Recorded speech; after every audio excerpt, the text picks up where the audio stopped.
আসসালামু আলাইকুম। বিডিকে টাটার পক্ষ থেকে আমি রকি আছি আপনাদের সাথে। এই মুহূর্তে যারা আমার এই ভিডিওটি দেখছেন সবাইকে জানাচ্ছি আন্তরিক শুভেচ্ছা এবং অভিনন্দন।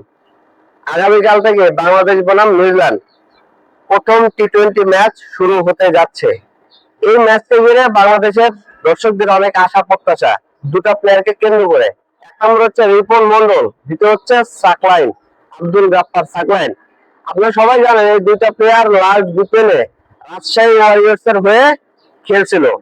ওই বিপিএল আপনারা দেখেছেন যে দুইটা প্লেয়ারই কিন্তু খুব ভালো ফর্মে ছিল এবং রিপন মন্ডল কিন্তু আন্ডার 19 থেকে আপনার খুব ভালো ফর্মে ছিল। আন্ডার 19 থেকে তারপরে জানেন যে টিম এ দলের হয়ে খেলছে। এবং আব্দুল গাফফার সাকলাইন কিন্তু ওনার বয়স কিন্তু প্রায় 28। ওনাকে টেস্ট টেনিস খুব ভালো খেলতো, টেস্ট টেনিস ভালো খেলতে খেলতে তারপরে এই জায়গাটায় আজকে আসতে পারছে। তো এই দুইটা প্লেয়ার খুব ভালো পারফরমেন্স করবে এটা আমরা আশা করি। আর বাংলাদেশের যেটা আমি বলতে পারি যে বিশেষ করে টপ অর্ডারে আসলে টি-20 তে তানজিদ হাসান তামিম খুব ভালো ফর্মে আছে, লিটন কুমার দাসও খুব ভালো ফর্মে আছে। এখন শুধু আমাদের চিন্তার বিষয় হচ্ছে মিডল অর্ডার ব্যাটসম্যান।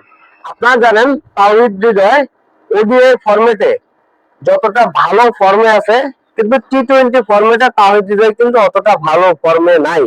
অতএব যদি আপনার টি-20 তে ভালো খেলতে হয় তাহলে আমাদের মিডল অর্ডার ব্যাটসম্যান বিশেষ করে তাওহিদ হৃদয় তাকে কিন্তু ভালো পারফরমেন্স করতে হবে। আর যথারীতি আপনারা জানেন ফিনিশিং এর দায়িত্ব থাকবে, হতে পারে শামীম হোসেন পাটোয়ারি কিংবা নুরুল হাসান সোহান, যে কোনো একজনই খেলার সুযোগ পাবে। আসলে দুজনকে নেওয়ার সুযোগ নেই, কারণ আপনারা জানেন টি-20 ফরম্যাটে আমরা আমাদের 6 জন নিতে হয় ব্যাটসম্যান এবং 5 জন নিতে হয় জেনুইন বোলার।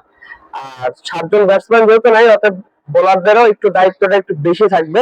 তো ফিনিশিং এর দায়িত্ব আমি যতটুকু বিশ্বাস নুরুল হাসান সোহান অথবা শামীম হোসেন পাটোয়ারিকে দেওয়া হবে। তো দেখা যাক কালকে টি-20 ম্যাচে বাংলাদেশ জিততে পারে কিনা। বাংলাদেশ টিমের জন্য দোয়া এবং শুভকামনা রইল। সবাই ভালো থাকবেন। বিডিকে টাটার পক্ষ থেকে আমি রকি আজকে বিদায় নিচ্ছি। আল্লাহ হাফেজ।